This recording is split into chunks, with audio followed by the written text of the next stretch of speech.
Welcome to Life City's first life group lesson from the Purple Book, The Original Story.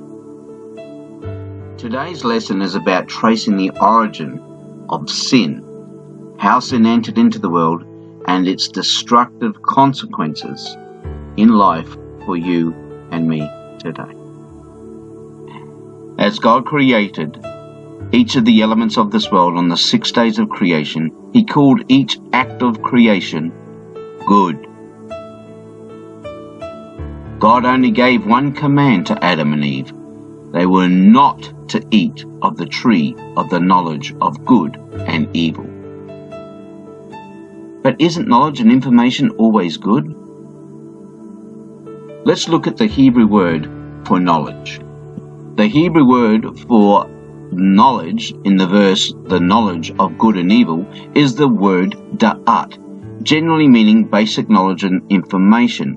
It comes from another Hebrew word, yada, and this refers to a personal, deep, intimate knowledge, such as we see in Genesis 4:1, where it says, "And Adam knew his wife, Eve, and they had a son." God wasn't telling them to be dumb and uninformed. He was telling Adam and Eve not to become intimate with evil and sin. But Adam and Eve did eat of the tree of the knowledge of good and evil. And so how do you think you would have acted if you were Adam or Eve?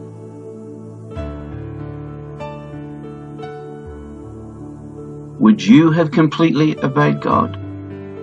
Do you completely obey God in your life each day? Of course not.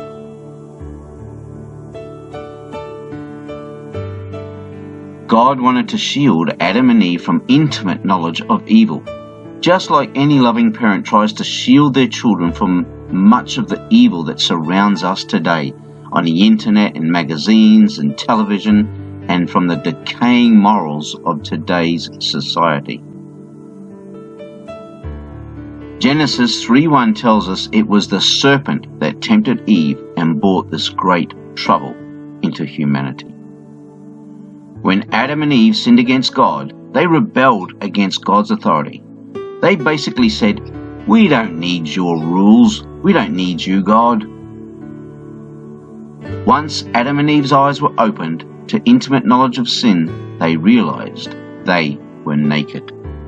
Then they sewed fig leaves together to make clothing, and they became afraid when they heard God in the garden, and they hid themselves from God. Why do you think they reacted this way?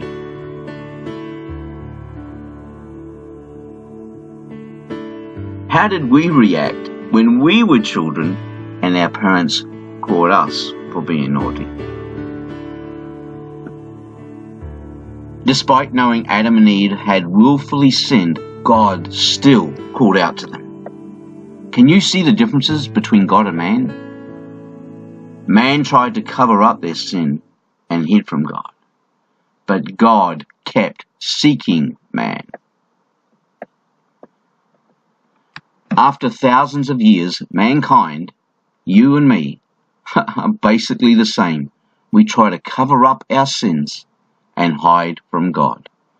But God still lovingly seeks to bring restoration between us and God.